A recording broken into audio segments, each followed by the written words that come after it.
Welcome back. We're ready for chapter 20. We're ready to see if James can solve the problem or if the sharks eat the peach. Well, there is something I believe we might try, James Henry Trotter said slowly. I'm not saying it'll work. Tell us, cried the earthworm. Tell us, quick! We'll try anything that you say, said the centipede. But hurry, hurry, hurry! Be quiet and let the boy speak, said the ladybug. Go on, James. They all moved a little closer to him. There was a longish pause. Go on, they cried frantically. Go on! And all the while they were waiting, they could hear the sharks threshing around in the water below them. It was enough to make anyone frantic. Come on, James, the ladybug said, coaxing him. I'm afraid it's no good at all, James murmured, shaking his head. I'm terribly sorry. I forgot. We don't have any string. We would need hundreds of yards of string to make this work. What sort of string? Asked the old green grasshopper sharply. Well, any sort, just so long as it's strong. But my dear boy, that's exactly what we do have. We have all you want. How? Where? The silkworm, cried the old green grasshopper. Didn't you ever notice the silkworm? He's downstairs. He never moves. He just lies there sleeping all day long. But we could easily wake him and make him spin. And what about me, may I ask? Said Miss Spider. I can spin just as well as any silkworm. What's more, I can spin patterns. Well, could you make enough between you? Asked James. As much as you want. And quickly? Of course, of course. And would it be strong? The strongest there is. It's as thick as your finger. But why? What are you going to do? I'm going to lift this peach clear out of the water, James announced firmly. Oh, you're mad, cried the earthworm. But it's our only chance. The boy is crazy. He's got to be joking. Come on, James, the ladybug said gently. How are you going to do it? Well, sky hooks, I suppose, jeered the centipede. Seagulls, James answered calmly. This place is full of them. Look up there.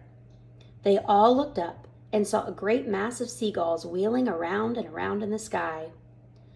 I'm going to take a long silk string, James went on, and I'm going to loop one end around a seagull's neck, and then I'm going to tie the other end of the stem to the stem of the peach. He pointed to the peach stem, which was standing up like a short, thick mast in the middle of the deck. Then I'm going to get another seagull and do the same thing. Then again, and another, and another. Ridiculous, they shouted. Absurd. Poppycock. Balderdash. Madness.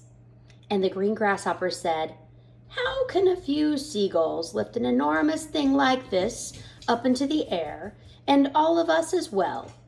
It would take hundreds, thousands. Well, there is no shortage of seagulls, James answered. Look for yourself. We'll probably need 400, 500, 600, maybe even 1,000. I don't know. I shall simply go on hooking them up to the stem until we have enough to lift us. They'll be bound to lift us in the end. It's like balloons. You give someone enough balloons to hold, I mean really enough, and then up he goes. And a seagull has far more lifting power than a balloon. If only we have the time to do it. If only we are not sunk first by those awful sharks. You're absolutely off your head, said the earthworm. How on earth do you propose to get a loop of string around a seagull's neck? I suppose you're going to fly up there and catch it yourself. The boy's dotty, said the centipede. Let him finish, said the ladybug. Go on, James. How would you do it? With bait.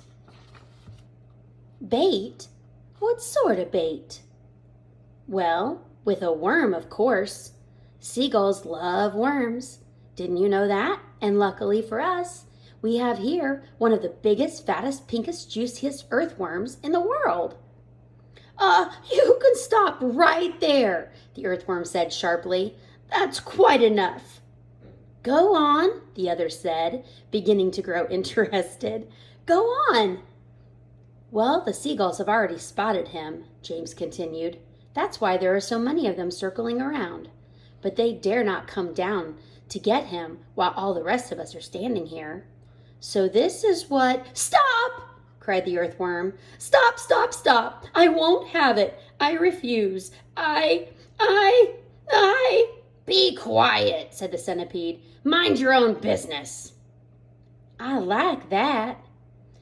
My dear earthworm, you're not going to be eaten any— sorry. My dear earthworm, you're going to be eaten anyway, so what does it matter if it's by the sharks or by the seagulls? I won't do it. Why don't you hear what his plan is first? Said the old green grasshopper. I don't give a hoot what the plan is, cried the earthworm. I am not going to be pecked to death by a bunch of seagulls. You'll be a martyr, said the centipede. I will respect you for the rest of my life. So will I, said Miss Spider, and your name will be in all the newspapers. Earthworm gives life to save friends. But he won't have to give his life, James told them. Now listen to me. This is what we'll do. So using the earthworm as bait to catch the seagulls and rope them and tie them to the stem of the peach. Interesting plan. We'll see if it works.